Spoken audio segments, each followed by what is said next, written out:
नंतर आपण tea break घेणार आहोत. आता अॅनेस्थेशिया प्रिपरेशन बद्दल डॉक्टर सुजाता जिने ओझोन ग्रुपच्या सिनियर अॅनेस्थेटिस्ट त्या आणि ISA Indian society of anaesthesia secretary पण आहेत. खूप डायनॅमिक काम करतात, तर त्या आपल्याला अॅनेस्थेशिया प्रिपरेशन बद्दल बोलणार आहेत. Thank you, Dr. Balaji sir. How is the Josh? How is the Josh? Once again, and big round of applause to Balaji sir and IMA.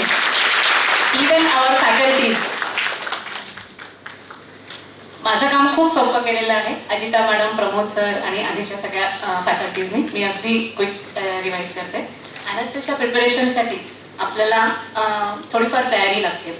आता ह्यामध्ये आपण कुठल्या प्रकारचा अॅनेस्थेशिया देतोय आणि कुठे अॅनेस्थेशिया देतो हे जाणून घेणं सगळ्यात महत्त्वाचं. कुठल्या टाईपचा अॅनेस्थेशिया देतो, एकतर local anaesthesia, local plus sedation, किंवा रिजनल अॅनेस्थेशिया ज्याच्यामध्ये स्पायनल, इपिड्युरल, ब्लॉक्स किंवा जनरल अॅनेस्थेशिया किंवा combination of all 1 or 2 types of anaesthesia.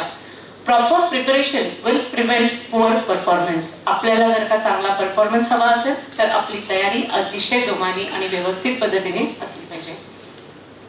आपण अॅनेस्थेशिया कुठे देतो? ऑपरेशन थिएटर बद्दल तर सगळ्यांनीच ऐकलेलं आहे. तिथली टीम अतिशय सज्ज असते आणि प्रत्येक वर्षानुवर्ष त्यांनी तिथे काम केलेलं असतं. त्याच्यामुळे तिथल्या टीमला सपोज तुम्ही मास्क आणून द्या किंवा अंबो आणून द्या किंवा अजून एखादा नवीन गॅजेट्स जे काही आपण वापरतो आहे ते आणून द्या म्हटलं की ते अप्रोप्रिएट ठिकाणी आणून देते. पण ज्या वेळेला तुम्ही अॅनेस्थेशिया आउटसाइड ऑपरेशन थिएटर देतो, जसं की cath lab, endoscopy, radio diagnostic procedure, minor OT सारखे कुठे आपण करत असू किंवा सिटी स्कॅन, MRI, IVP, इथे मोस्टली करून बच्चू केसेस घेतले जातात. तिथे आपली तयारी थोडीशी कमी पडते आणि त्या ठिकाणी आपल्याला मिसहॅप्स होण्याचे चान्सेस जास्त असतात. तर इथे आपण कशा पद्धतीने तयारी करायची हे आपण जाणून घेऊ. 10 golden rules of anaesthesia. I repeat, 10 golden rules of anaesthesia. ह्या अतिशय महत्त्वाची आहे. ही तयारी आपल्याला प्रत्येक केसला, प्रत्येक OT मध्ये किंवा ऑपरेशन थिएटरच्या बाहेर जिथे कुठे आपण OT असिस्टंट किंवा OT स्टाफ म्हणून जातो, ही तयारी आहे की नाही हे बघणं गरजेचं आहे. याने आपण कुठल्याही प्रकारचा मिसहॅप न होऊ देऊ ही बाब बघू. आता ह्या 10 गोष्टी लक्षात ठेवणं म्हणजे थोडंसं कठीण काम आहे. तर मी अगदी सोपं करते त्याला. त्याचा निमोनिक्स आहे अॅनेस्थेशिया. त्याच्या स्पेलिंगमध्येच त्याचं एलॅबोरेशन केलेलं आहे. A stands for assessment and preparation of patient. N stands for nail per mouth. E stands for equipment and drug check. S stands for working suction. T stands for tipping or tilting table. H stands for have a vein open. E for evaluate the vitals. S for somebody to help. I for intubation and A for airway clearance. आपण एक एक गोष्ट महत्त्वाची बघूयात. Assess the patient and prepare the patient well. Professor Borgaonkar sir आणि सगळ्यांनी, प्रमोद सरांनी हे एकदम सुटसुटीत सांगितलं आहे. पेशंटने चेक करणे, ऑपरेटिव्ह प्रोसिजर कुठली आहे, आजच आहे का हे चेक करणे, side of operation, right, left, mostly डोळा किंवा लेन्स ह्याच्यामध्ये कन्फ्यूज होतो. So side of operation, consent घेतले गेलेले आहे का, रिटर्न कन्सर्न किंवा हायरिस्क कन्सर्न एखाद्याला लागत असेल किंवा पोस्ट ऑफ व्हेंटिलेटर सपोर्ट लागत असेल तर हे नातेवाईकांशी चर्चा केली गेली आहे आणि ती रिटर्न घेतली गेली आहे का, प्री ऑफ लॅब टेस्ट किंवा वर्कअप सगळ्या गोष्टी आहेत का, अॅनेस्थेशिया इव्हॅल्युएशनच्या वेळेला काही सांगतात कार्डिओलॉजिस्ट ओपिनियन किंवा हायर इन्व्हेस्टिगेशन्स आपल्याला लागतात तर त्या सगळ्या आल्या गेल्या आहेत का, त्याचा फॉलोअप घेतलं गेले का. ज्वेलरी, प्रत्येक पेशंटची ज्वेलरी, अंगठी असते किंवा पैंजण असते, जोडवे असतात, ह्या गोष्टी निघल्या जात नाही तर ह्या काढणं अतिशय महत्त्वाचं आहे. एक तर ही व्हॅल्युएबल गोष्ट आहे, ती हरवली तर पेशंटचं नुकसान होईल. दुसरं, आपण कॉटरी वापरतो OT मध्ये तर करंट मे पास आणि त्याच्याने अजून ॲडिशनल इंजुरी होऊ शकेल. ऑपरेशन ज्या जागेचं आहे त्याचं पार्ट प्रिपरेशन व्यवस्थित केलेलं आहे का, आणि if it is a major procedure तर आपल्याला ब्लड लागू शकतं का, ब्लड अवेलेबल आहे का, कुठल्या ब्लड बँकमध्ये आहे आणि किती वेळामध्ये ब्लड आपल्याला अवेलेबल होऊ शकतं, ही गोष्ट सगळ्यात आधी महत्त्वाची बघायची. त्यानंतर second stands for N is for nail bye mouth किंवा पेशंट NBM आहे का. इव्हन पेशंट लोकलसाठी जरी असेल, कुठल्याही कोपऱ्यामध्ये जरी आपण छोटीशी केस म्हणून जरी घेत असू तरी पेशंट NBM आहे का हे महत्त्वाचं. सॉलिड फूडसाठी 8 hours, क्लिअर लिक्विडसाठी 2 hours NBM इसेन्शियल आहे. इक्विपमेंट्स आणि ड्रग चेकलिस्ट, एकदम हाय पंडू गॅजेट्स, मॉड्युलर OT आणि सगळ्या गोष्टी आपल्याकडे अवेलेबल आहेत, पण आपण ते रोज ते चेक करतो का. टेक्नॉलॉजी आणि टेक्निकल फेलियर ह्या गोष्टी are known to happen, but to check it every day is our duty. तर कुठलीही हायर एंड मशीन किंवा बेसिक बॉईल्स मशीन जरी असेल तरी तुम्ही ती चेक केली आहे का? बेन सर्किट तिथे लावल्या गेलं आहे का? इनलेशन एजंट जर का आपण वापरत असू तर ते भरल्या गेले आहेत का? तिथनं काही लीक नाहीये ना? मशीन मधनं कुठनं लीक नाहीये ना? मॉनिटर लावले गेले आहेत का? ऑक्सिजनचा पोर्ट ऑक्सिजनलाच लागला गेला आहे का? नायट्रसचं जे कनेक्शन आहे हे नायट्रसच्याच ह्याला जोडल्या गेलं आहे का? सक्शन साईडला तुम्हाला दिसत असेल तर suction whether it is working or not has to be check daily. प्रत्येक मशीन एक लीक टेस्ट किंवा ऑक्सिजन टेस्ट हे सगळं असतं. वेन यू क्लिक, जसं आपण अँड्रॉइड फोन्स आजकाल वापरतोय त्या पद्धतीने if you just go on clicking there will be coming certain instructions. ते इन्स्ट्रक्शन्स फॉलो करत गेलं तर तुमच्या मशीनचं चेकलिस्ट होऊन जाते whether the machine is working properly or not. Again, preparing a trolley for general anesthesia. General anesthesia किंवा local anesthesia, but a well-equipped trolley should be always kept beside. तर ह्याच्यामध्ये laryngoscope, always have 2 sets of laryngoscope, airway, mask. Mask म्हणजे appropriate set. Pediatric केस असेल आणि तुम्ही 5 नंबरचा mask ठेवला तर ही व्यवस्थित तयारी नाही. Pediatric केसेस असेल तर pediatric साईजचेच मास्क ठेवणे. आणि एखादा खूप जम्बो हायटेड एकदम 130 किलोचा पेशंट असेल त्याला तुम्ही 3 नंबरचा मास्क किंवा एअरवे ठेवला तर ही पण तयारी बरोबर नाही. तर त्या पेशंटला कुठल्या साईजचा मास्क कुठल्या साईजचा एअरवे लागतो हे महत्त्वाचं. बुजी, स्टेथोस्कोप, बऱ्याचदा 10 थिएटर्स असतात त्या कुठल्या तरी 2 थिएटरमध्ये तुम्हाला स्टेथो सापडतो. ऐन वेळेला ज्या वेळेला आपण ट्यूब टाकते, एखाद्या ज्युनियरने इंट्युबेट केलं, इसोफेजियल इंट्युबेशन झालं, स्टेथो शोधायला 2 ठिकाणी पळावं लागतं. So every time there has to be stethoscope. Airway equipments, laryngo, supraglottic airway devices किंवा endotracheal tubes, all sizes of in IV cannula, even paediatric पासून सगळ्या गोष्टीचे IV कॅन्युला 2-2 सेट्समध्ये अवेलेबल असणे गरजेचे. स्टिकिंग अतिशय महत्त्वाची गोष्ट आहे आणि आपण बऱ्याचदा विसरून जातो. So that has to be ready. Crash card रोज आलं की अगदी रंगीत चित्र बघायला छान वाटतं. रोज कालच तर मी बघितलं, अजून परत काय बघायचं.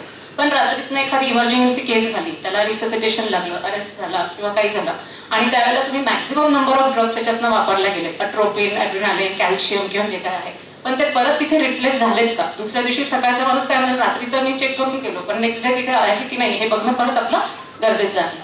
IV fluids and all your baskets should be full of 3-way cannula, extra sets, blood sets, IV sets and everything. S stands for suction. So again modular OTs मध्ये suction central ला connected असतात. If some problem happens तर खाली जाऊन माणूस तो technically बघू नाही शकत. सो OT थिएटर मध्ये itself एक एक्स्ट्रा सक्शन असलं पाहिजे working. Along with this there has to have a suction catheter. 8 number, 10 number, 12 number, 14 number सगळ्या सायझेसचे सक्शन कॅथेटर सुद्धा अवेलेबल पाहिजे. Most important, tilting table. वेनेवर तुम्ही पेशंट टेबलवर घ्याल त्यावेळेला तुमचा टेबल वर्किंग आहे की नाही, टेबल रिमोटचा असेल तर रिमोट काम करतोय की नाही, चार्ज झालाय की नाही, तिथली की आहे की नाही. बऱ्याचदा आपण एक थिएटरमधून दुसऱ्या थिएटरमध्ये जातो तर ते सपोज टिल्टिंग टेबल असेल त्याची की तिथे नसते, लावलेली नसते. So you don't have that facility. पेशंटला वॉमिटिंग झाली किंवा एकदम पेशंटचं BP कमी झालं किंवा जास्त झालं आणि you need to tilt the table, head up करणे, हेड लो करणे आहे, तर त्यावेळेला मग ह्या सगळ्या लागणाऱ्या ॲसेसरीज ज्या आहेत त्या तिथे अवेलेबल नसतात. एखादा जाडाजुडा पेशंट तुम्ही टेबलवरती घेतला तर आपल्याला आपल्या OT टेबलची कॅपॅसिटी माहिती असणं गरजेचं आहे. त्या टेबलची कॅपॅसिटी 100 किलोचा घेऊ शकतो, 130 किलोचा पेशंट ह्या टेबलवरती आपण घेऊ शकतो, हे आपल्याला त्याच्यावरनं कळतं. आणि लिथोटॉमी पोझिशन देताना किंवा हात जेव्हा आपण साईड आर्म्समध्ये लावतो त्यावेळेला बेल्ट्स अवेलेबल आहेत का, बेल्ट्सनी ते बांधणं व्यवस्थित. कारण एकदा तुम्ही अॅनेस्थेशिया दिला, पेशंट रिलॅक्स होतो आणि लिम्स खाली पडतात, त्यावेळेला OT मध्ये ट्रॉमा होऊ शकतो. So you need to have the belts, tilting table, tape, key and remote readily available. IV line, मला वाटतं अजितानी आणि प्रमोद सरांनी खूप सुंदर ह्याच्यावरती सांगितलेलं आहे. तर just give the patent IV line for giving emergency drugs, it should be ready. आणि OT मध्ये आपल्याला हे असतं, पण ज्या वेळेला तुम्ही कॅथ लॅबमध्ये असता किंवा MRI ला तुम्ही जाता आणि डायरेक्टली जाऊन तुम्हाला पेशंट इंड्यूस करायचा असतो आणि टम्म हात फुगलेला असतो, पेशंट तो वेळेस कन्वर्जन मध्ये असणार किंवा काही असणार. So always check patent IV line. Various cannulas to be available. Monitor आल्याला पेशंटला मॉनिटर लावणे, सगळे बघणे, वेवफॉर्म्स ECGचा व्यवस्थित येतोय का, कॅपनं ग्राफ येतोय का, पल्स ऑक्सचा ट्रेस व्यवस्थित येतोय का आणि पेशंटचे वायटल्स कसे आहे. आणि जे एकदा तुम्ही मॉनिटर लावलं की हे अॅनास्थेटिक्सला येऊन किंवा सर्जनला येऊन सांगणे की बाबा पेशंटचे हे वायटल्स आहे. Then assistant to help or somebody to help you around. So this is again जसं सरांनी सांगितलं किंवा सगळ्यांनी आतापर्यंत सांगत आले, it's a team work. Anaesthetics are standing on the head end. ज्यावेळेला इंट्युबेशन लागतं किंवा क्रिकॉइड प्रेशर लागतं किंवा सक्शन लागतं, ट्रॉमा होतो, तर यावेळेला आपल्याला मल्टिपल हेल्पिंग हँड्स लागतात. तर ओटी असिस्टंट हा अतिशय महत्त्वाचा इथे रोल प्ले करतो. तर ज्या वेळेला तुम्ही रुटीनमध्ये केसेस करतात किंवा काय असतात तर त्यावेळेला ट्यूब देणे, लॅरिंगोस्कोप चेक करून देणे, राईल्स ट्यूब देणे हा असिस्टंट इथे काम करू शकतो. इव्हन क्रिकॉइड प्रेशर, सिलिक्स मेनोवियर ज्याला आपण म्हणतो, one has to be train की इमर्जन्सीमध्ये ज्या वेळेला ही प्रोसिजर करायची असेल तर आपल्याला ही कशा पद्धतीने द्यायचं. इंट्युबेशन, जसं बालाजी सरांनी सांगितलं, intubation is a skill procedure. Anaesthesiologist किंवा a train personnel should do it. But त्याच्या आधी आपल्याला त्याची लागणारी सगळी तयारी आहे. Intubation trolley, difficult airway card, all sizes of tubes, all sizes of laryngoscopes and all this should be available. Patent airway. बऱ्याचदा पेशंटला सिक्रेशन्स असतात, नेझल सिक्रेशन्स असतात किंवा ब्लिडिंग होऊ शकतं आणि हा एअरवे टू लुक फॉरवर्ड की एअरवे त्याचा क्लिअर आहे की नाही. दुसरं, एल्डरली पेशंट जर का असेल, दात नसतील, एखादा दात हलत असेल किंवा डेंटल क्लिप्स असतील किंवा आर्टिफिशियल टेंचर असेल तर ते आपण बाजूला काढून ठेवणे. हे झाली आपली 10 गोल्डन रूल्स आणि checklist. Now we are working in a modular theatre. At one time 10 OTs, 15 OTs are running. पण सगळे हाय फंडू, हायर अँड गॅजेट्स आपल्याकडे आहेत. पण काही बेसिक गोष्टी आपल्याकडे असणं आणि रोज ते चेक करणं अतिशय महत्त्वाचं. त्यातलं म्हणजे defibrillator.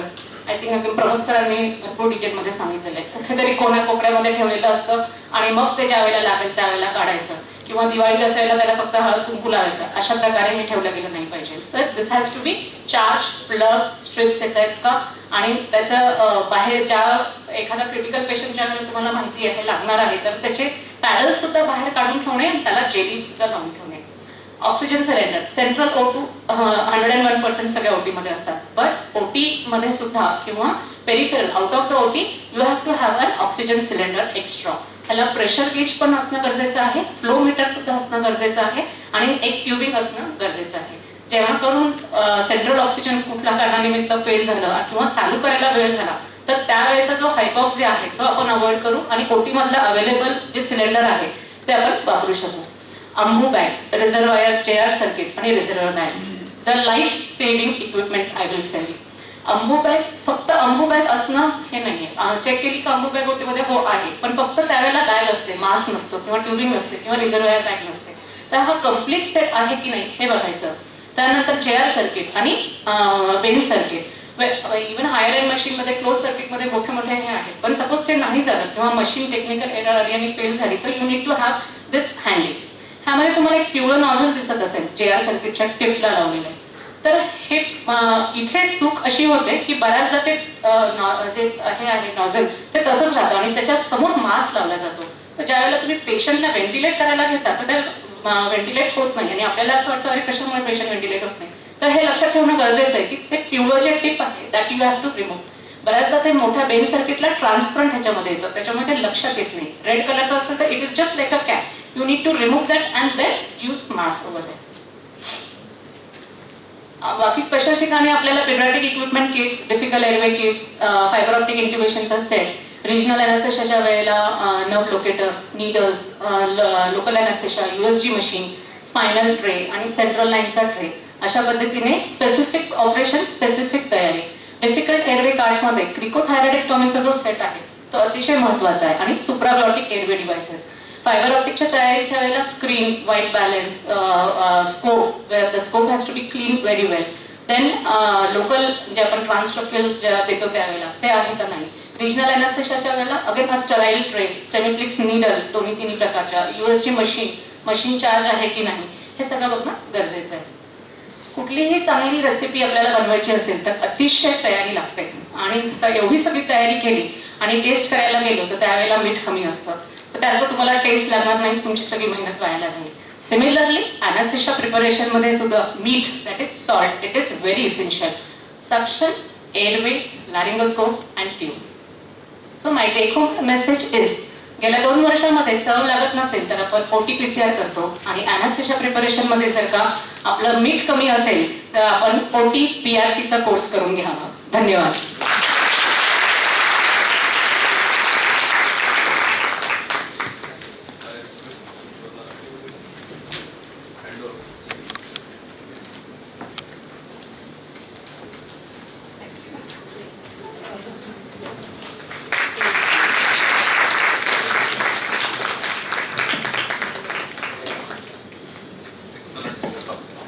Our Next speaker is Dr. Vikas Ganesh of Aurangabad. He is at present treasurer of Indian Medical Association.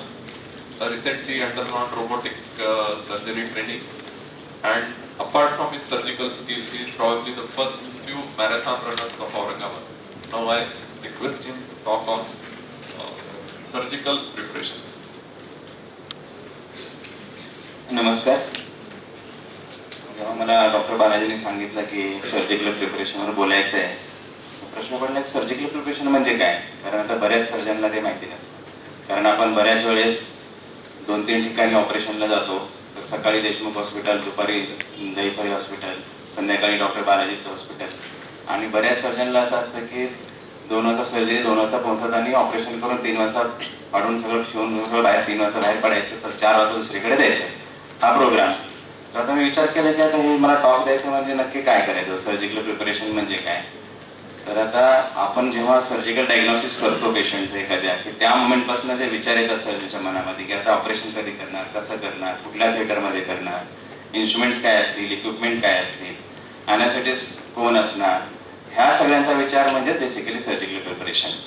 तर आज आपण ओटी पर्सनसाठी सर्जिकल प्रिपरेशनचं त्याविषयीच आपण फक्त बोलणार आहोत.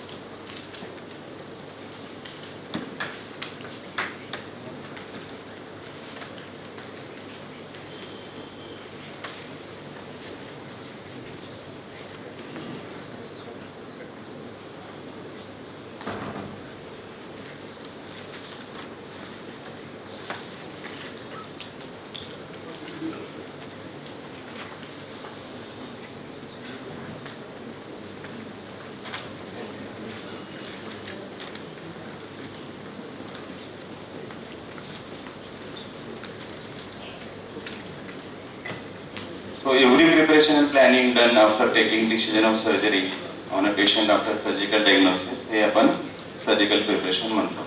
त्याचा ऑब्जेक्टिव्ह काय आहे तर basically final goal is successful surgery. तर आपण असेप्टिक एन्व्हायरमेंटमध्ये काम करतो की नाही, सेफ आणि efficient working environment for everyone like patient किंवा अॅनेस्थेटिस्ट किंवा सर्जन, ह्या सर्वांसाठी ते सेफ असलं पाहिजे, इफेक्टिव्ह असले पाहिजे. आणि we should be adherent to policies and guidelines and protocols of the local hospital.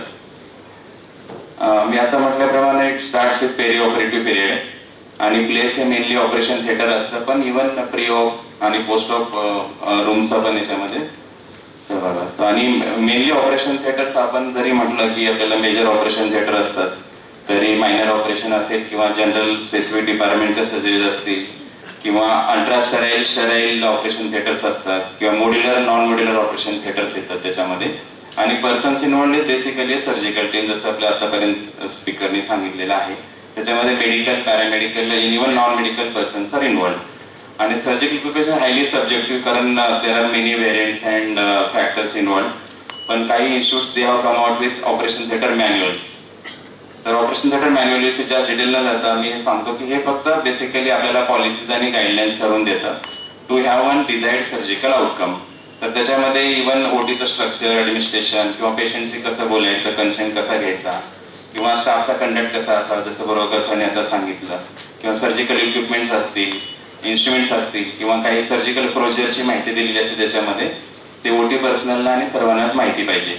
किंवा इमर्जन्सी सिच्युएशनमध्ये काय केलं पाहिजे ते पण आपल्याला सर्वांना माहिती असलं पाहिजे. तर ओटी टीम, ऑपरेशन थिएटर टीम म्हणजे बेसिकली मेडिक्स आणि पॅरामेडिक्स असतात, ज्याच्यामध्ये आपण आज पॅरामेडिक्स किंवा ओटी पर्सनलविषयी जास्त बोलणार आहोत. तर ओटी पर्सनल्स म्हणजे ओटी nurses, technicians, attendance, lab technicians आणि क्लीनर्स. तर आता ओटी नर्सेसमध्ये छोट्या नर्सिंग होममध्ये 1 किंवा 2 जणच हे सगळं हँडल करतात. पण if it is a multi speciality hospital और इन्स्टिट्यूट, टीचिंग इन्स्टिट्यूट, त्याच्यामध्ये हायरार्की मेंटेन केलेली असते. एक सिनियर नर्स असते, ज्युनियर नर्स असते, म्हणजे नर्स इन्चार्ज असते, डेप्युटी असते, किंवा एक स्क्रब नर्स एक सेपरेट असते, किंवा एक सर्क्युलेटरी नर्स म्हणून एक वेगळी असते आपल्याकडे, आणि ते आपल्याला माहिती पाहिजे. Small nursing home usually is manage by 1 or 2 nurses. So nurse director म्हणजे बेसिकली मॅनेजर असते ऑपरेशन थिएटरमध्ये, आणि काम हे असतं की हाय स्टँडर्ड मेंटेन करायचं ऑपरेशनचे.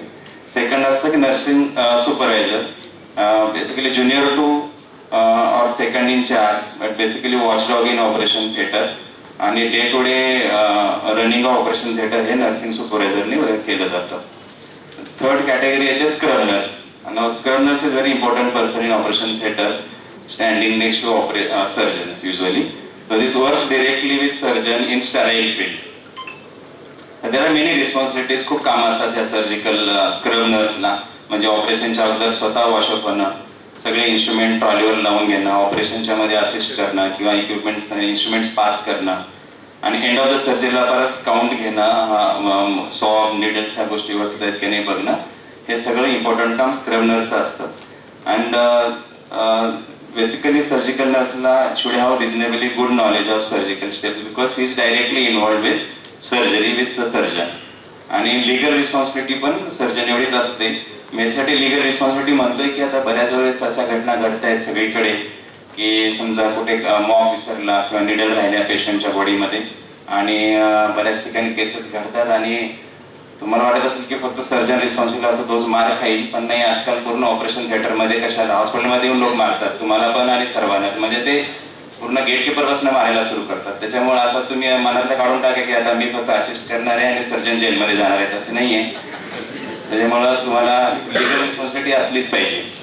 आणि त्याच्यामध्ये म्हणून आता मी हे काउंटचं आतापर्यंत कुणी कव्हर केलेलं नाहीये. मी सांगतो की काउंट करायची एक मेथड असते.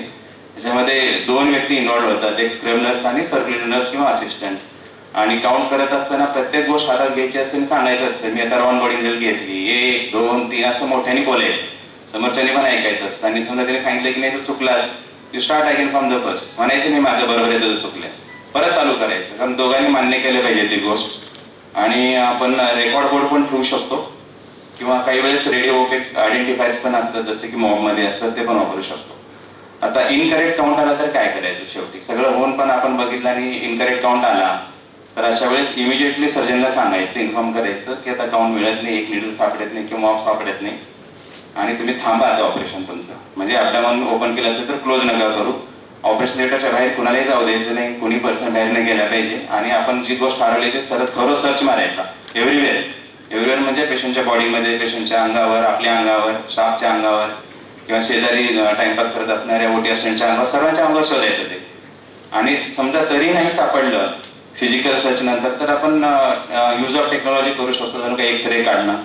आणि तरी पण नाही सापडलं तर मग मात्र you have to call legal team and seniors from the administration आणि search again have record of the search. किंवा आजकाल इन्सिडेंट फॉर्म पण भरत असतात लिगल ह्याच्यामध्ये. आणि महत्वाचं हे आहे की surgeon and scrub nurse both are legally responsible for missing item and both can legally be held liable for the action. हा तुम्हाला टेक होम मेसेजच घ्यायला लागतो त्याच्यामधनं. नेक्स्ट कॅटेगरी येते सर्क्युलेटरी नर्सची. Basically she is assisting scrub nurse. आणि final sponge cord मध्ये महत्वाचा रोल असतो. ओटी टेक्निशियन्स, आपण ज्यांना ओटीटी म्हणतो, हे OT technicians basically they should have minimum clinical, behavioural and communication skills. आणि they are responsible for instrument count, instrument बघणं, लिनन आणणं किंवा पेशंटला आत बाहेर करणं किंवा बॉडी फ्लुइड्सचे कंटेनर्स आणणं, ते बरोबर व्यवस्थित लेबल लावणं किंवा ऑटोक्लेव करणं, हे सगळे ओटी टेक्निशियनची कामं असतात. किंवा जर नर्स नसेल त्यावेळेस किंवा इमर्जन्सी दुसऱ्या सर्जरी आल्या, अचानक कमी पडलं मॅनपॉवर, तर OT technician can be used as scrub nurse. Next category is OT attendants. पेशंटला ट्रान्सफर करणं किंवा ब्लड आलं ब्लड आत देणं, ब्लड बाहेर नेऊन देणं किंवा adequate supply of Linnaean dresses, footwear बघणं किंवा काय असं स्पेसिफिकली काही सर्जनच्या डिमांड असतात की मला हाच तो चप्पल पाहिजे, तर आपल्याला माहिती आहे की हा सर्जन ऑपरेशनला येणार आहे, तर ओटी अटेंडंटचं काम असतं की ते आणून ठेवायचं. किंवा काही सर्जनला म्युझिक आवडतं याला ओटीमध्ये, काही जण आवडत नाही.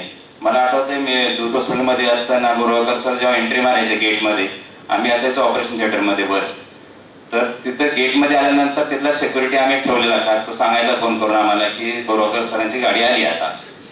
ही सगळं ऑपरेशनचा सगळा गोंधळ बंद व्हायचा, म्युझिक बंद व्हायचं, अण्णाला आठवत असेल, सगळे जिकडे तिकडे पळायचे. तर सर्जनचे डिमांड आपण म्हणतो ना की सर म्हणतात की सरांना म्हणजे सर्जनचा इगो का असतो? इगो नाही, प्रत्येकाची एक आवड असते त्याच्यामध्ये आणि त्या गोष्टी ओटी अटेंडंटला बघायलाच लागतात. Next category comes lab technician.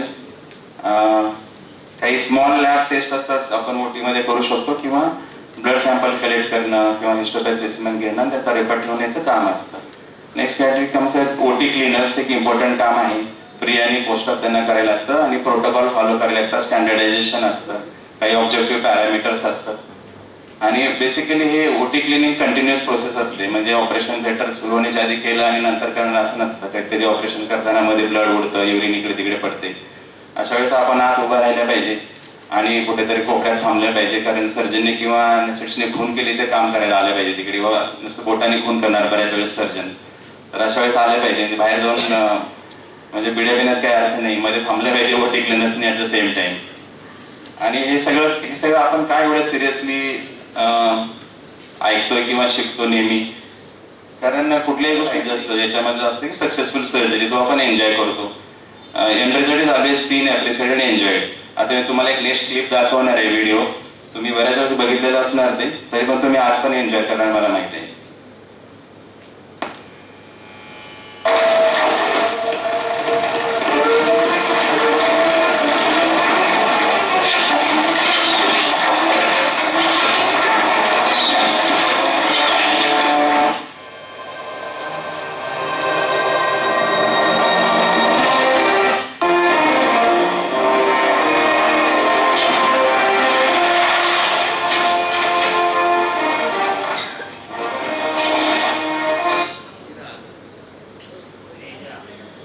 हा जो बाहुबली पिक्चरचा तुम्ही सीन मला वाटते बऱ्याच जणांनी 10 वेळेस बघितलेलं असणार आहे इकडे. पण हे सगळं करत असताना आपल्याला हे लक्षात आलं पाहिजे की हे एंड रिझल्ट जो आणतो पुढे जात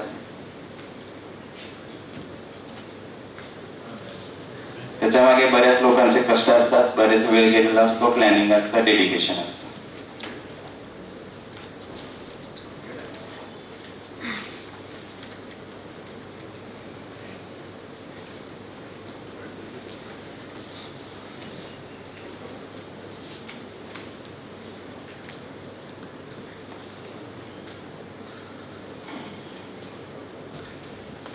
आपलं सर्जिकल प्रिपरेशन अँड प्लॅनिंग जसं मी सांगितलं सुरुवातीला ते खूप महत्त्वाचं असतं हा एंड रिझल्ट बघण्यासाठी.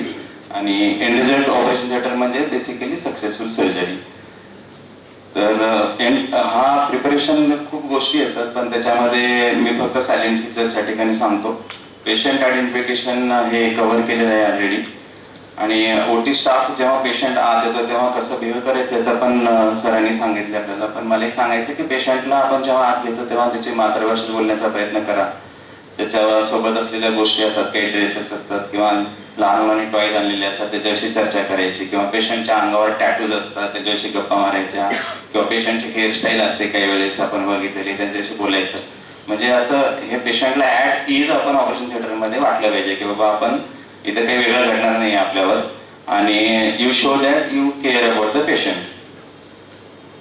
चेकलिस्ट पण कव्हर झालेली आहे, पण कन्सेंटमध्ये जेव्हा आपण कन्सेंट चेक करतो तेव्हा तो प्रॉपर लिगल फॉर्मॅटमध्ये आहे की नाही हे बघणं महत्त्वाचं असतं.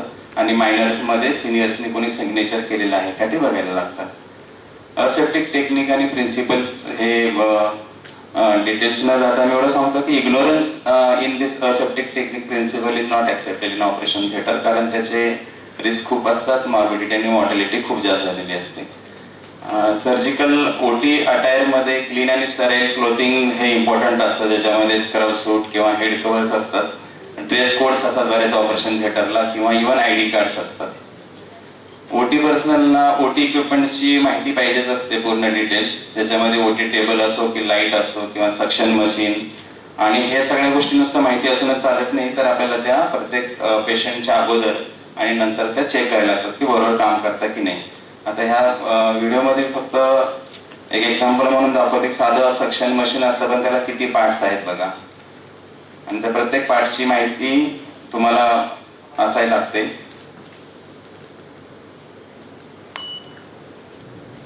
आज का टॉपिक हमारा है सक्शन मशीन के बारे में.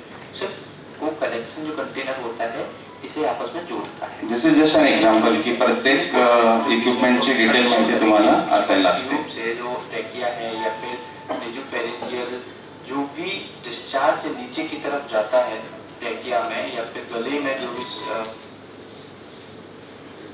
नेक्स्ट इज एनेस्थेसिया इक्विपमेंट्स मॅडमने कव्हर केलेले आहेत. ओटी फर्निचर म्हणजे other than OT table, even bucket किंवा रिंग स्टँड, टीव्ही स्टँड, ह्या सर्व गोष्टीची माहिती ओटी पर्सनलला असणं गरजेचं असतं आणि you have to check it before each patient surgery. जसं की हे आता ह्या ठिकाणी table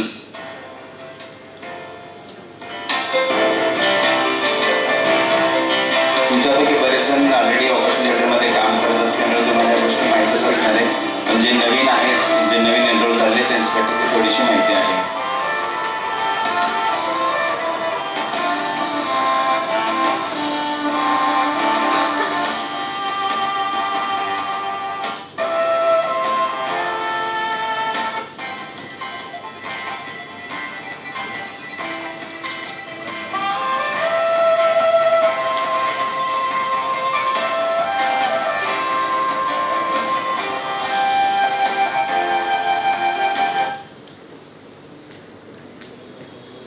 surgical instruments is a big topic, पण आपण एक गोष्ट लक्षात ठेवली पाहिजे की ह्या सर्जरीला लागणारे इन्स्ट्रुमेंट काही जनरल आहेत की स्पेसिफिक काही आपल्याला इन्स्ट्रुमेंट्स घ्यायचे, तर त्याची माहिती आपण नेहमी ठेवली पाहिजे. ओटी trolley preparation is very important part of surgical preparation, ज्याच्यामध्ये युजली 2 पर्सन्स आर इन्व्हॉल्ड. एक क्लीन स्टाफ असतं आणि एक स्टराईल स्टाफ. तर त्याच्यामध्ये इक्विपमेंट्स असतात, आपल्याला ओटी लागणारं स्टँड किंवा surgical table, sterile surgical tapes किंवा टॉवेल्स, ड्रेप्स. आणि प्रोसिजर असे असते की फर्स्ट यू हॅव टू स्वतःला वॉशअप व्हायला लागतं ओटी स्टाफला, आणि आत गेल्यानंतर मग you have to help surgeon to get wash prepared, sterile gloves घालून आणि मेयो स्टँड लावून नंतर ट्रे लावायचा. आणि हे थिअरेटिकल न वाचता मी तुम्हाला आता एक व्हिडिओ दाखवतो, जो तुम्ही ऑब्झर्व करा थोडा.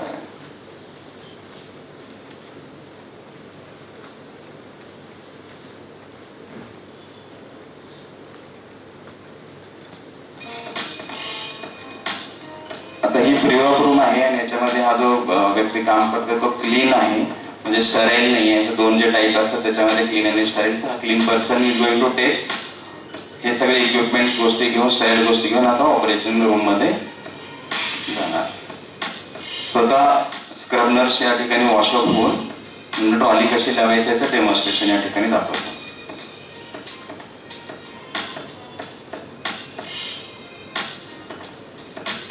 तुम्ही बघितलं असेल क्लीन पर्सननी ते जे स्टराईल गोष्टी आत आहेत त्याचं आपण या ठिकाणी ओपन करून फक्त स्टराईल पर्सन त्या गोष्टी आता. हे मला सांगा हे काय केलं, पहिली स्टेप काय केली, कोणाला माहिती आहे? त्यांनी सर्वांनाच माहित आहे. मी जेव्हा पहिल्यांदा औरंगाबादला आलो तेव्हा अशा मोठ्या ऑपरेशन थिएटरमध्ये जेव्हा कामाला गेलो तेव्हा ह्या सगळ्या गोष्टी मला ऍक्च्युली तुमच्या लोकांनी शिकवल्या होत्या स्टाफनी. अण्णाला माहिती आहे की म्हणजे बऱ्याच वेळेस असं असतं की जे डॉक्टर्स बनून येतो आम्ही सर्जन, ते पण मी सांगितल्याप्रमाणे की फक्त ऑपरेशन शिकवलेलं असतं. हे सगळं प्रिपरेशन वगैरे सगळं ऍक्च्युली ओटी स्टाफ आणि ओटी पर्सनच शिकवतात डॉक्टर्सना.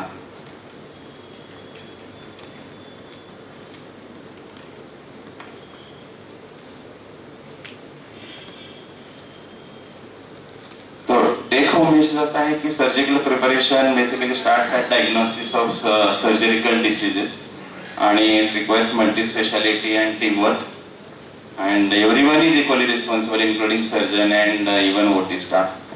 And remember that this medical field is very dynamic, it's changing day to day, and so keep updating yourselves. Thank you all. Surgical preparation याबद्दल माहिती दिलेली आहे, तर त्यांचं फेलिसिटेशन करण्यासाठी मी IMAचे प्रेसिडेंट डॉक्टर सचिन फडणीस आणि बोरगावकर सरांना स्टेजवर बोलवते.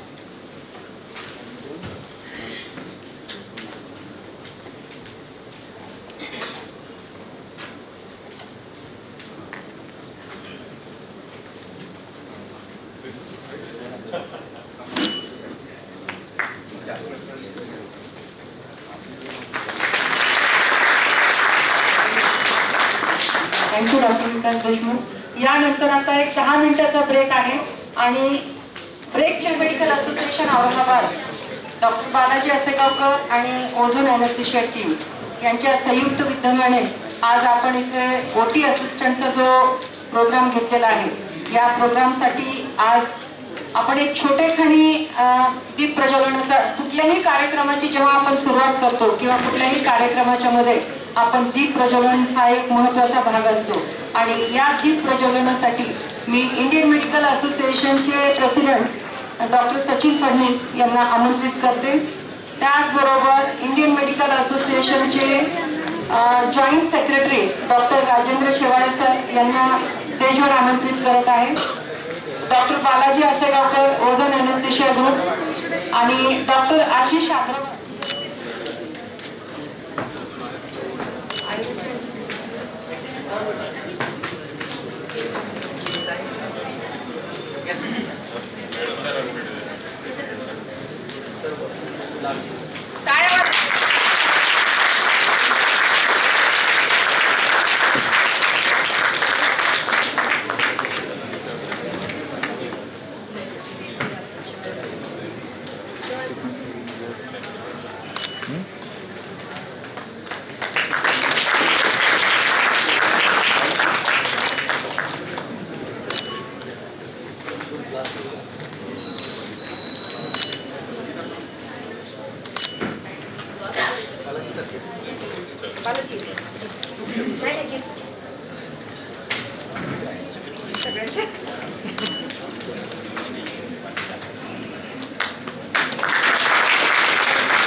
Group photo.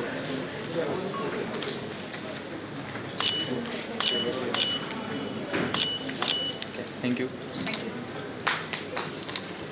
Doctor Balaji Asegaonkar आणि ओझोन टीम यांच्यातर्फे आपल्या सर्वांचं खूप खूप अभिनंदन आणि तुमच्या सगळ्यांचं स्वागत. एवढ्याच 200 पेक्षा जास्त रजिस्ट्रेशन झालेले आहेत आणि 2 दिवस अगोदर रजिस्ट्रेशन आपण क्लोज केलेलं आहे.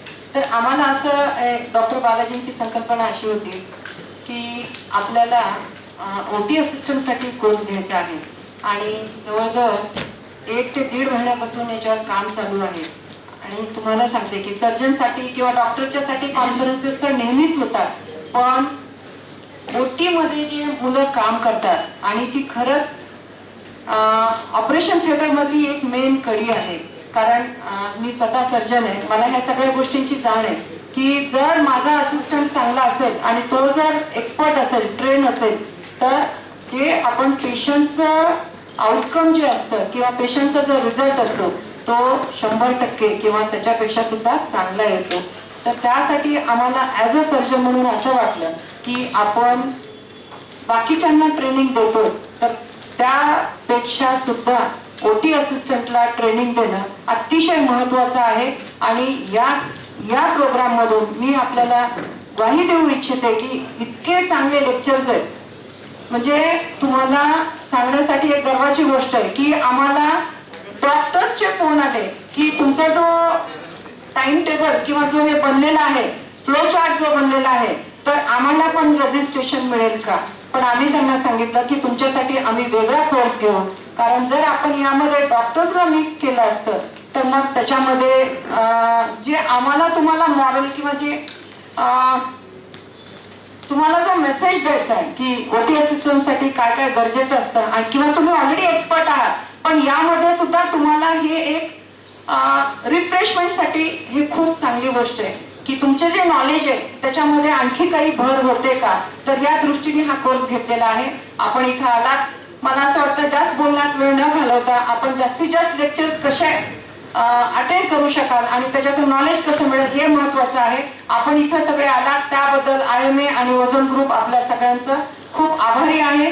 आणि मी आता माझं माईक डॉक्टर बालाजींच्याकडे हँडओव्हर करते. थँक्यू.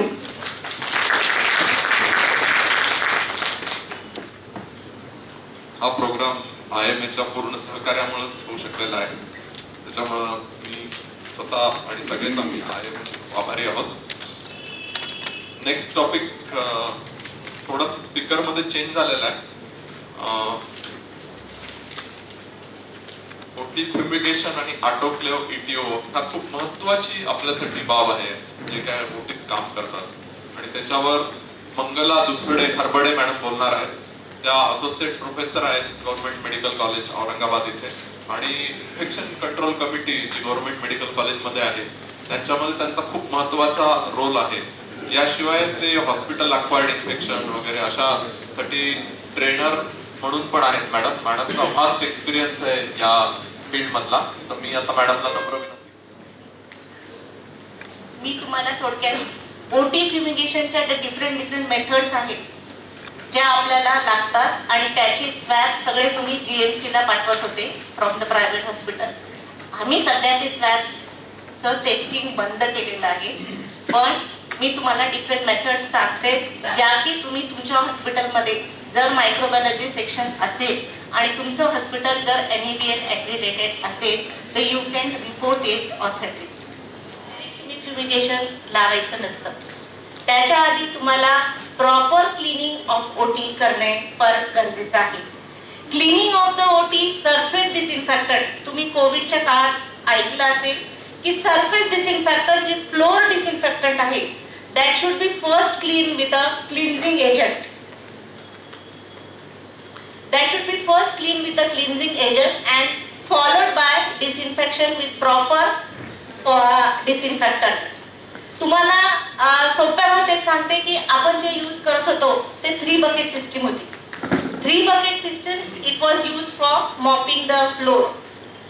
या 3 bucket मध्ये एका bucket मध्ये आपल्याला पाणी घ्यायचे, दुसऱ्या बकेट मध्ये जो मटेरियल तुम्ही ते क्लीन करायला यूज करता क्लिन्झिंग एजंट ते घ्यायचंय, आणि तिसऱ्या मध्ये तुम्हाला सोडियम हायपोक्लोराइडचं सोल्युशन घ्यायचंय. तुम्हाला पहिले मॉपिंग फिनॉल किंवा जे काही मटेरियल तुम्ही यूज करता त्याच्याने तुम्हाला सरफेस पहिले क्लीन करून घ्यायचा आहे, आणि नंतर तुम्हाला डिसइन्फेक्टंटने ते क्लीन करायचं आहे.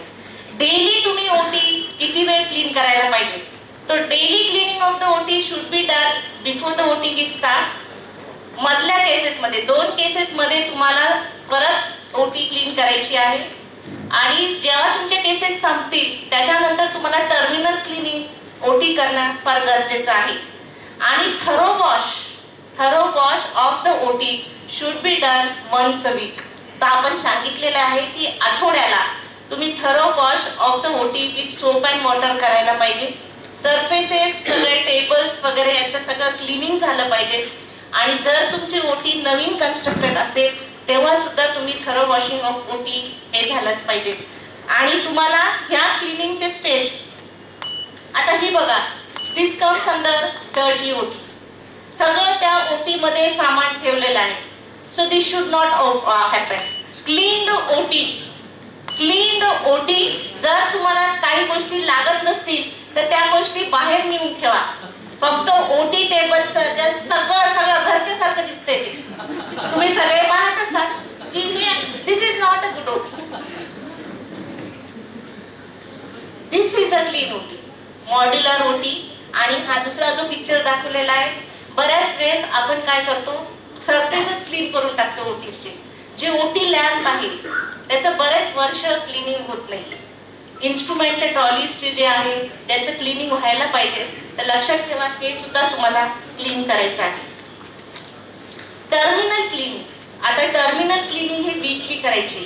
जेव्हा तुम्ही ओटी फ्युमिगेट करता त्याच्या आधी तुम्हाला पूर्ण ओटी चांगली क्लीन करायची आहे. सोपी गोष्ट आहे, सोप अँड वॉटर घ्या आणि क्लीन करा. वॉल्स सुद्धा तुम्हाला 2 मीटर्स पर्यंत क्लीन करणे गरजेचं आहे. जे वॉश बेसिन आहे, सिंक आहेत, हँड वॉशिंग बेसिन्स आहेत, that should also be clean. So thorough cleaning of the ओटी वीकली बिफोर डुईंग ओटी fumigation is very necessary. Fogging करायच्या आधी तुम्ही सगळ्यांना, आता आपण जे रिकमेंडेड गाईडलाईन्स आहेत, आधी आपण काय करायचो, आपण फॉर्मॅल्डिहाइड आणि पोटॅशियम परमॅंगनेटचं मिक्सचर करून आपण ते ओटी फ्युमिगेशन करायचे. तुमच्या सगळ्या ओटीमध्ये हे वापरत होते ना.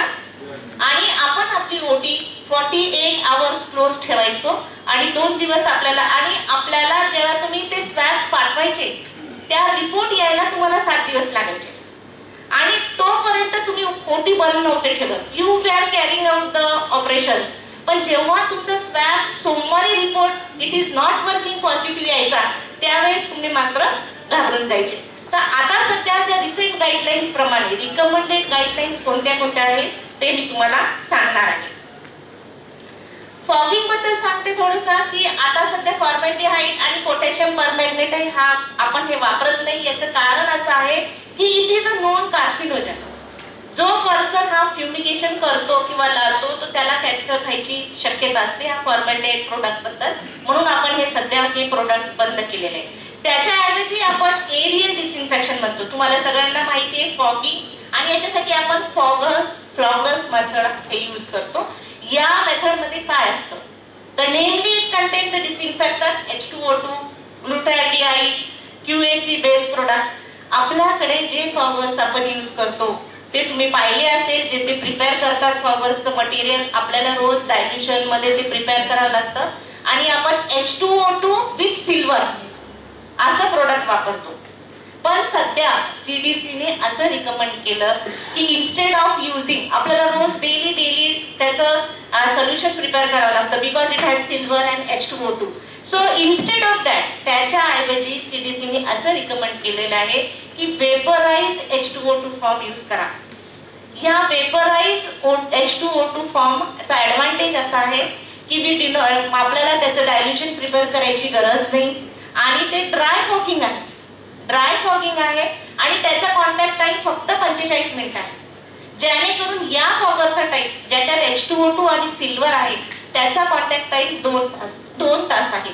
पण त्या dry vaporise H2O2 fogger use केल्याबद्दल आपल्याला लवकरात लवकर ओटी उघडता येते आणि फॉगिंग केल्यानंतर तुम्हाला ह्या वेगवेगळ्या मेथड्स करायच्या आहेत.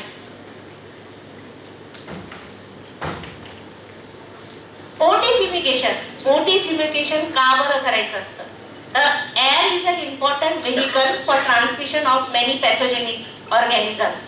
आणि आपण जे मेथड्स करतो त्याच्यामध्ये आपण बॅक्टेरियल लोड इन एअर हवेमधला जो बॅक्टेरियल लोड आहे त्या ओटीमध्ये तो आपण मोजतो.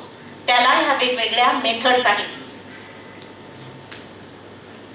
There are two principal means of monitoring the microbiological parameters of air, that is active and passive monitoring. तर आपण मी जे तुम्हाला मेथड सांगणार आहे त्या सगळ्या पॅसिव्ह मॉनिटरिंग मध्ये येतात. फार साध्या आणि सोप्या आहेत त्या मेथड. त्याच्यामध्ये 3 टाइप्सच्या मेथड्स आहेत.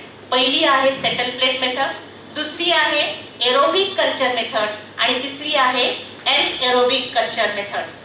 ह्या मेथड्स करताना तुम्हाला हे दाखवलेलं असेल 8 दिवसाला वीकली जेव्हा तुम्ही फ्युमिगेशन करा आणि मंडेला जेव्हा तुम्ही ओटी स्टार्ट करणार आहे ओटी स्टार्ट करायच्या आधी तुम्हाला ह्या सेटल प्लेट आणि एरोबिक स्वेप्स पाठवायचे आहेत. तो फ्युमिगेशन केल्यानंतर तुम्हाला सेटल प्लेट मेथड हे जर नाव ऐकून जरा तुम्हाला याच्यासारखं होईल पण ही एक सिंपल मेथड आहे. तुमच्याकडे मायक्रोबायोलॉजी लॅब असेल त्याच्यातल्या ब्लड कल्चर मीडियाज जेवढ्या तुमच्या ओटी मध्ये ब्लॉक्स आहेत तेवढ्या मीडियाज तुम्ही आधी ते जमा करायचे आहेत. जर मायक्रोबायोलॉजी लॅब मध्ये ह्या मीडिया रेफ्रिजरेटर मध्ये ठेवल्या असतील तर तुम्हाला त्या मीडिया 30 मिनिटं बाहेर काढून ठेवायच्या आहेत फॉर ड्राईंग पर्पज. आणि हे प्लेट तुम्हाला ओटी मध्ये 30 मिनिट ओपन करून ठेवायची आहे. So where you should keep the plate. तुम्ही ही प्लेट कुठे ठेवणार तर टेबलच्या लेवलला, ओटी टेबलच्या लेवलला एका कॉर्नर साइडला पण तेवढ्याच हाईटला. It should be 1 metre away from the wall and 1 metre about the floor. तर तुम्हाला ही कल्चर प्लेट पहिले नेम करायची आहे कोणता ब्लॉक आहे तुमच्या ओटीचा, कोणत्या दिवस तुम्ही ते कलेक्शन केलेलं आहे आणि ही तुम्हाला ब्लड कल्चर प्लेट ओपन करून ठेवायची 30 मिनिटं. 30 मिनिटं झाले की तुम्हाला ही प्लेट क्लोज करायची आहे आणि मायक्रोबायोलॉजी लॅब मध्ये तुम्हाला हे पाठवायची आहे. मायक्रोबायोलॉजी लॅब मध्ये तुम्हाला ही प्लेट आपण इन्क्युबेशन साठी ठेवतो. तुम्हाला सगळ्यांना इन्क्युबेटर मशीन माहितीच असेल. Incubator machine is use for growing the bacteria on the culture media. Culture मीडियामध्ये जो ग्रो होतो बॅक्टेरियाचा त्याच्यात ह्या प्लेट्स ठेवल्या जातात. त्या इन्क्युबेटरचं टेम्परेचर 37 डिग्री सेंटीग्रेड असतं आणि आपल्याला हे ओव्हरनाईट ह्या प्लेट्स इन्क्युबेटर मध्ये ठेवायच्या आहेत. तसंच आपल्याला एरोबिक स्वॅबचं पण करायचं आहे. तर तुम्हाला हे जे कॉलनीज दाखवलेले आहेत मी ज्यावेळेस आपण ही प्लेट आपण म्हणतो की आम्ही ओटी थरोली क्लीन केलेली काहीच कुठंच घाण नाहीये आम्हाला. पण जेव्हा आपण ही प्लेट स्टराईल असते ही प्लेट आपण ओपन करून ठेवलं आणि जेव्हा आपण इन्क्युबेटर मध्ये ठेवतो आणि दुसऱ्या दिवशी त्याच्या कॉलनीज बघितल्या जातात, तर अशा धो कॉलनीज त्या ब्लड अगर कल्चर प्लेटवर आम्हाला दिसतात. आता अशा जर कॉलनी दिसल्याच नाही, so it means that the OT is sterile and it is used for working.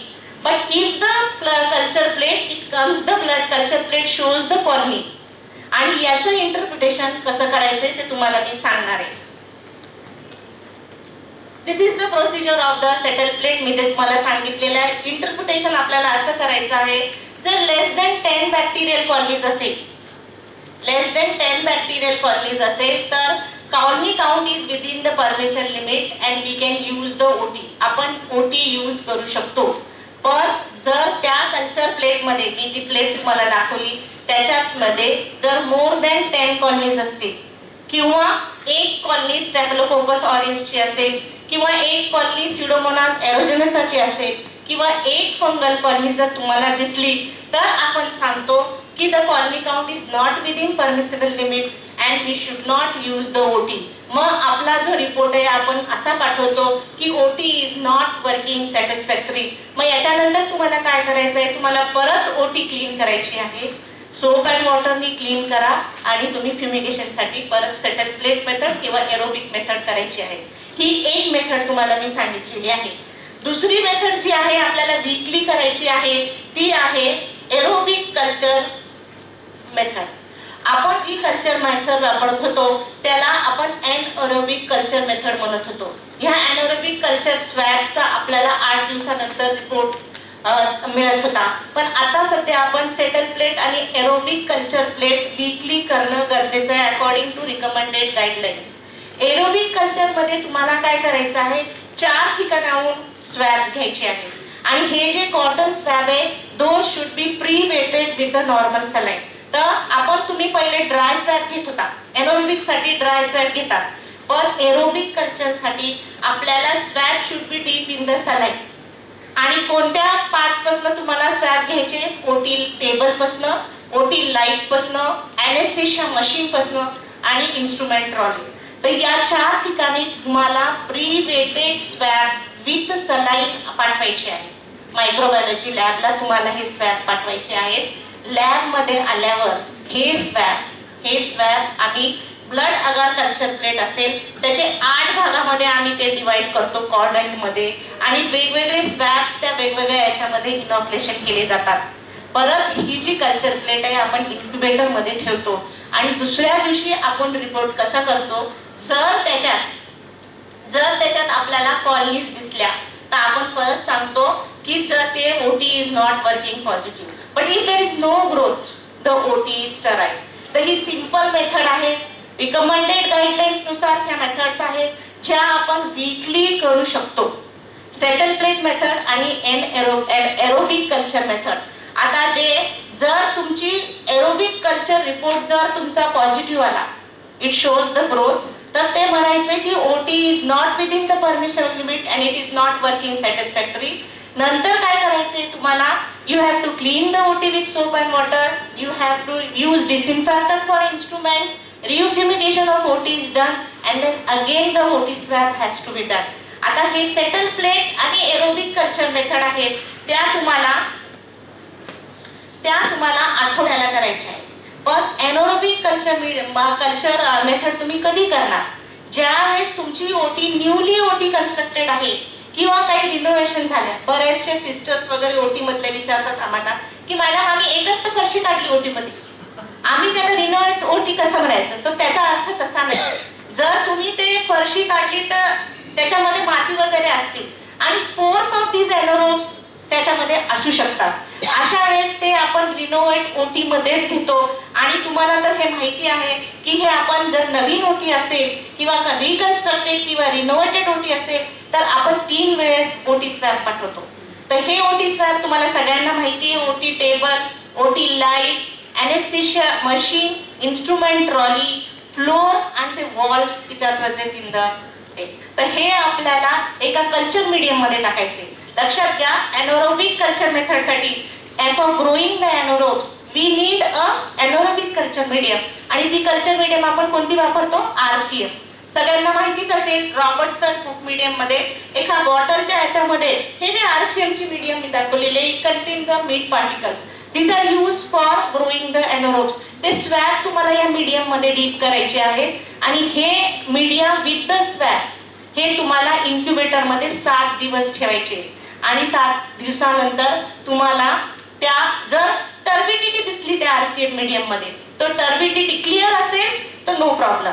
Colour change जर दिसत असेल, पिंक कलर दिसतो किंवा ब्लॅक कलर दिसतो, पिंक कलर असतात तर काही ऑर्गॅनिझम सॅकरोलायटिक ऍक्टिव्हिटी दाखवतात. म्हणजे क्लॉस्ट्रिडियम परफेंजस हा जो ॲनारोब आहे तो गॅस गँग्रीन कॉज करतो. आणि दुसरं जी ऍक्टिव्हिटी आहे ती प्रोटिओलायटिक ऍक्टिव्हिटी जे क्लॉस्ट्रिडियम टिटॅनी कॉज करतात. टिटॅनी कॉजेस टिटॅनस आणि ह्यानी ते मीडियम जे आहे ते ब्लॅक होतं. लक्षात घ्या, टर्बिडिटी असेल, ब्लॅकनिंग असेल, पिंक कलर असेल तर it means that there are anaerobes and the OT is not working satisfactory. आपण ते 7 दिवसानंतर इन्क्युबेटर मध्येच ठेवल्या जातात आणि 7 दिवसानंतर आपल्याला त्या मीडियम पासून टर्बिड असेल तर आपल्याला ग्राम स्टेनिंग तयार करायचंय आणि ग्राम स्टेनिंग मध्ये आपल्याला हे असे anaerobes दिसतात. सेंटर मध्ये दिसलं का तुम्हाला gram positive bacilli with terminal spore हा क्लॉस्ट्रिडियम टिटॅनी आहे. काही वेळेस आपल्याला खूप मल्टिपल ऑर्गॅनिझम दिसतात तर that time it indicates that your OT has some problem. तर अशा वेळेस आम्ही सांगतो की OT is not working satisfactory. Interpretation of report कसं करायचं? जर तुम्हाला ग्राम स्टेन मध्ये क्लॉस्ट्रिडियम टिटॅनी दिसल्या किंवा दुसरा ऑर्गॅनिझम दिसलं तर you can write it as that OT is not working properly. आणि जर तुम्हाला स्टराईल दिसलं तर इट इंडिकेट दॅट तुम्ही ती OT यूज करता. आता हे झालं तुम्हाला पूर्ण OT फ्युमिगेशन बद्दल आणि OT सॅबच्या मेथड्स बद्दल. रुटीनली लक्षात घ्या, आपण आठवड्याला सेटल प्लेट आणि एरोबिक कल्चर करणे गरजेचं आहे. आणि एरोबिक कल्चर आपण केव्हा करतो? जेव्हा नवीन OT असेल.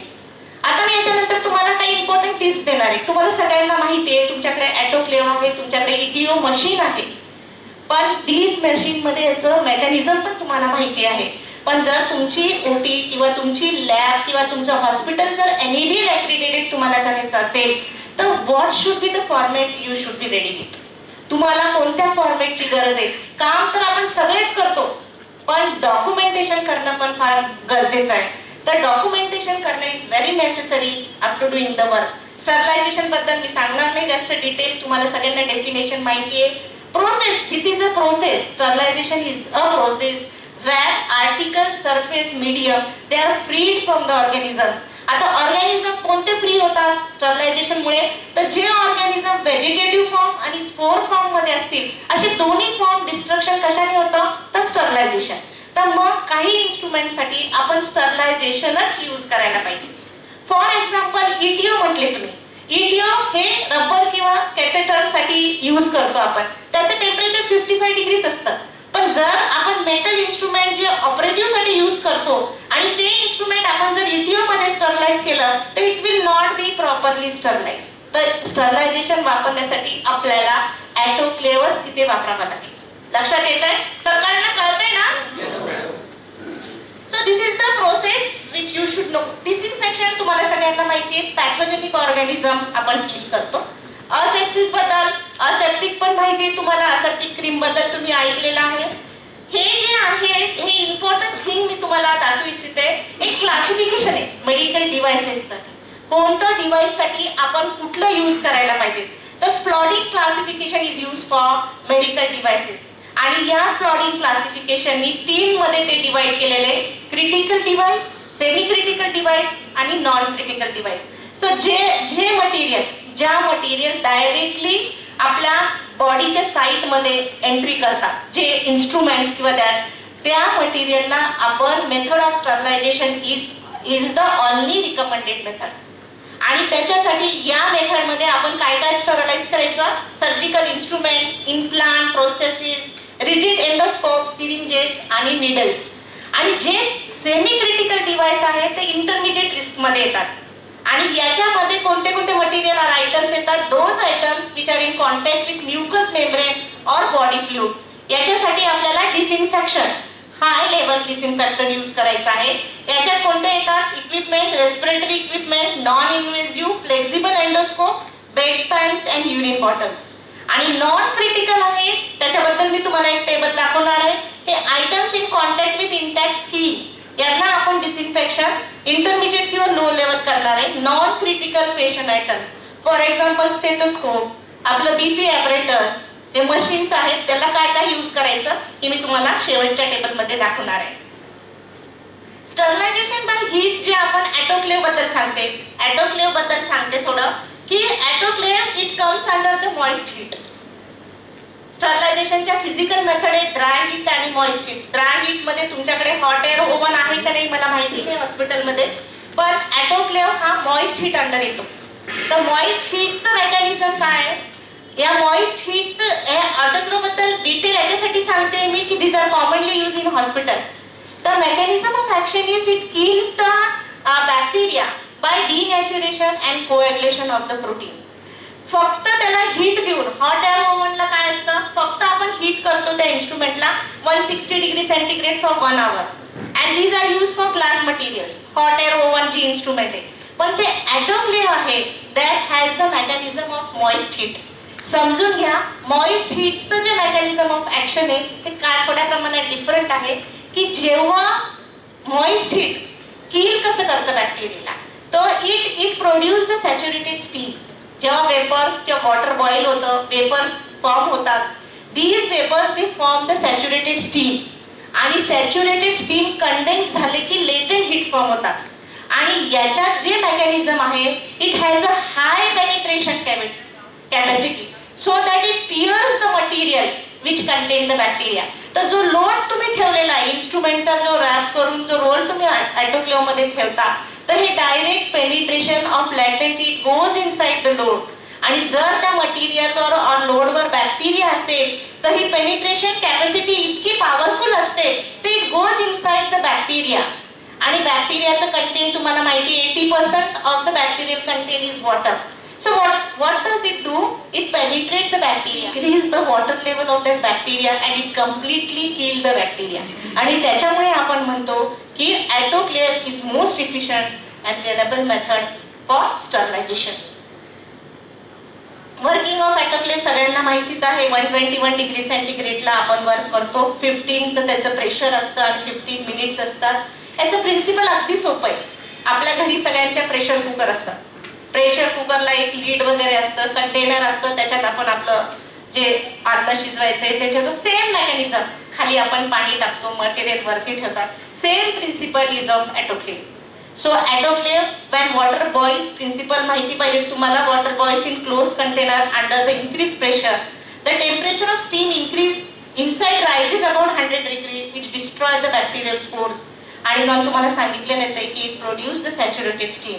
And this saturated steam it condenses to form a latent heat. आणि ही हीट जी आहे it is very much useful. Penetration power त्याचं इतकं जास्त असतं ते completely kills the bacteria which are present in the materials. Component of autoclave सगळ्यांनी autoclave पाहिलेलेच आहेत. Vertical, horizontal autoclave आहेत. त्याला steam jacket असतं, लीड असते आणि steam exist प्रेशर असतं. हे एवढं मी डिटेल जाणार नाही. Material which are sterilized in autoclave, gown, sterilization of dressings, all these things are sterilized. Media, pharmaceutical products, respiratory आणि anesthetic equipments, microbiological waste. Microbiological waste बद्दल सांगते थोडं की जे वेस्ट मायक्रोबायोलॉजी लॅब मध्ये आपण ज्या बॅक्टेरिया ग्रो करतो कल्चर मीडियम मध्ये, those are live bacteria. So those bacteria they should be first decontaminated or killed before sending it to the disposal. तर ह्या मायक्रोबायोलॉजिकल वेस्ट जे आपण वापरतो that should be first autoclaved and then it should be sent to the agency for disposal.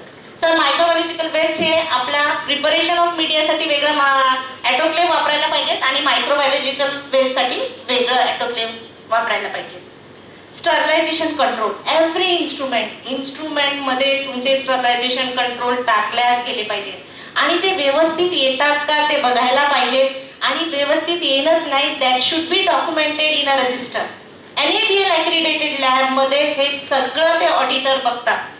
तुमच्याकडे NABL lab आहे, accredited lab आहे की नाही मला माहिती नाही, पण these thing logs of the autoclave, working of the autoclave, whether the controls हे प्रॉपरली येतात का.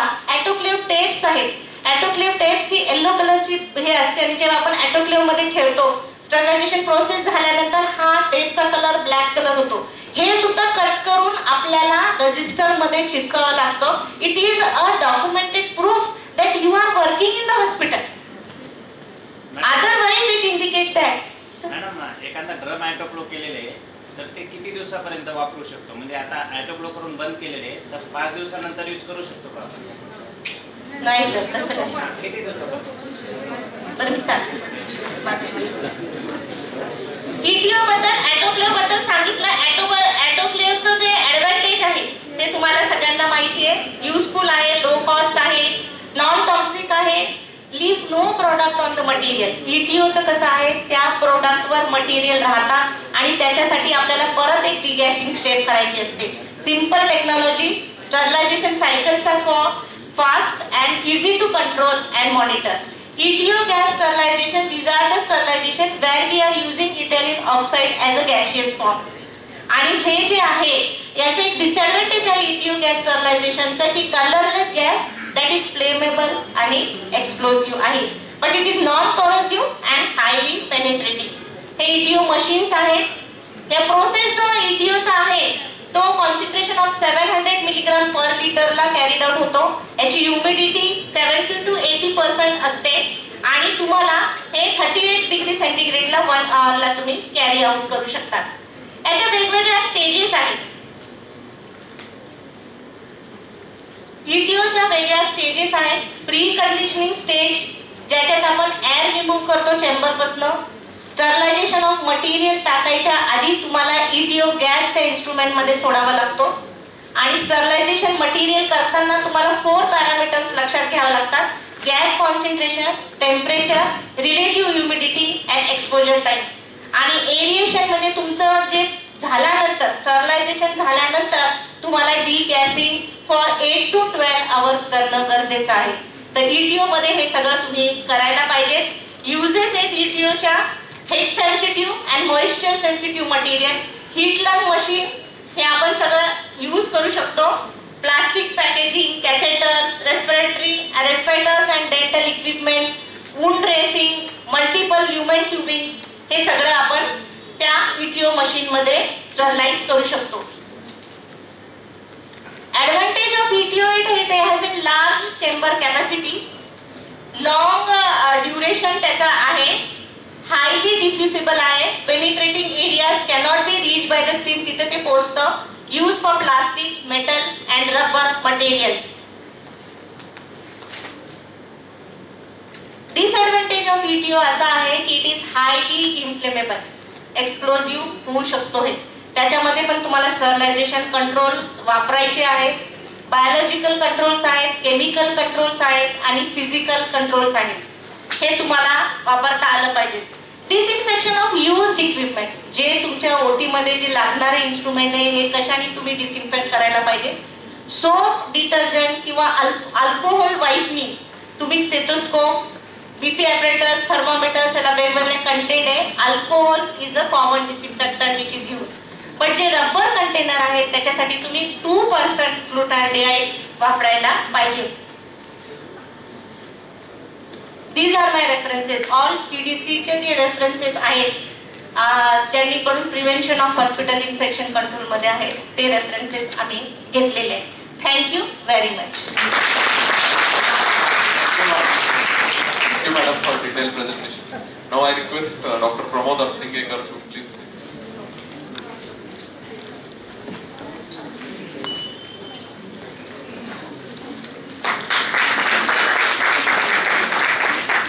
जे नेक्स्ट टॉक आहे ते कॉस्ट कटिंग इन OT.